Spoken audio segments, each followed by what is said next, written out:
Hello, everybody. Today is day 325, and we are reading Matthew chapter 28 and Mark 16. Both of them are the final chapters of these two Gospels. What a moment the resurrection of Jesus must have been. You have to almost put yourself there and separate yourself from all that we have simply heard others tell of that beautiful day. There's this great earthquake, the Bible tells us, and an angel of the Lord descends down and he removes the stone from the opening, and then he sets upon that stone. He's described as a young man, and he has shimmering garments of light. He's sitting on this rock, but this earthquake combined with the appearance of this incredible sight of an angel, if you can only imagine, who's been from the presence of God. The Bible tells us the guards shook and they became like dead men. This is the encounter of common man in the vicinity of the atmosphere of heaven, and they could not stand. The women arrived that morning expecting to give Jesus a proper burial. But when they arrived there, they see the stone has been removed and that Jesus is not there. The angel greets them, this same young man. And can you imagine as he speaks to them and says to them, "Why do you seek the living from among the dead? He's not here. He has risen.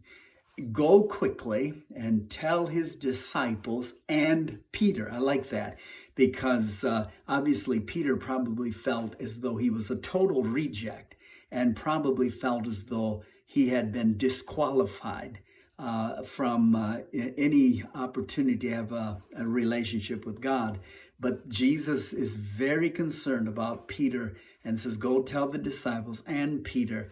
And Jesus meets the women on the way, and they obviously, can you imagine, are just that moment of seeing Jesus die on the cross, and now here he is, he's fully alive, and they grab his feet, they worship him, and they leave there, the Bible says, trembling, amazed, and afraid. Wouldn't it stir up all of your emotions? It would just simply, you'd not be able, you've heard us say things like, "I can't believe it," it would have just been more than the human flesh could be able to assimilate. So they go back and they tell the disciples. The Bible tells us that they did not believe. Jesus appears to two others as they are walking, and they go back and tell, and it says the others did not believe. Jesus later rebukes the 11 for their unbelieving heart. The Bible tells us because they did not believe what the others shared. This is obviously a kind of a kick for all of us of the importance of believing, of not, because we have a tendency, the longer that we are Christians, to become indifferent and stubborn and hard-hearted, and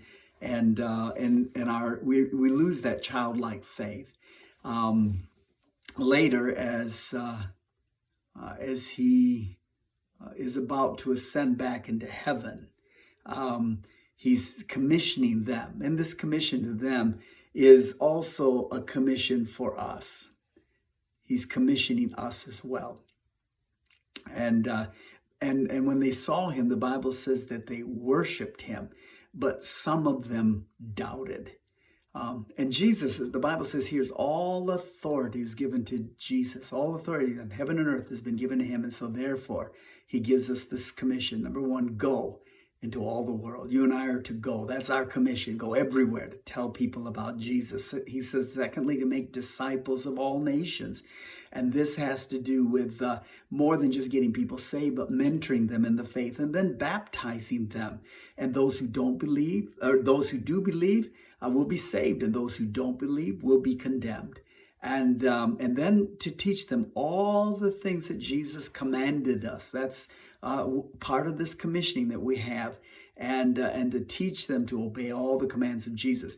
And then Mark Gospel 16 ends this by telling us that these specific signs will follow them who believe. In my name, Jesus says, they will cast out demons. They will speak with new tongues. Serpents and poison will not harm them. They'll lay hands on the sick and they shall recover.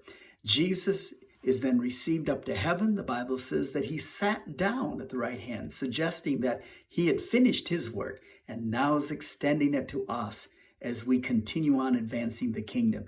The disciples went everywhere, the Bible tells us, the Lord working with them, confirming the word they were preaching with accompanying signs. This is such a great final chapter of all that Jesus came to do, his teaching, his ministry, his miracles, his healings, and then his death and resurrection, and this extension of the ministry of the kingdom work in your hands and my hands.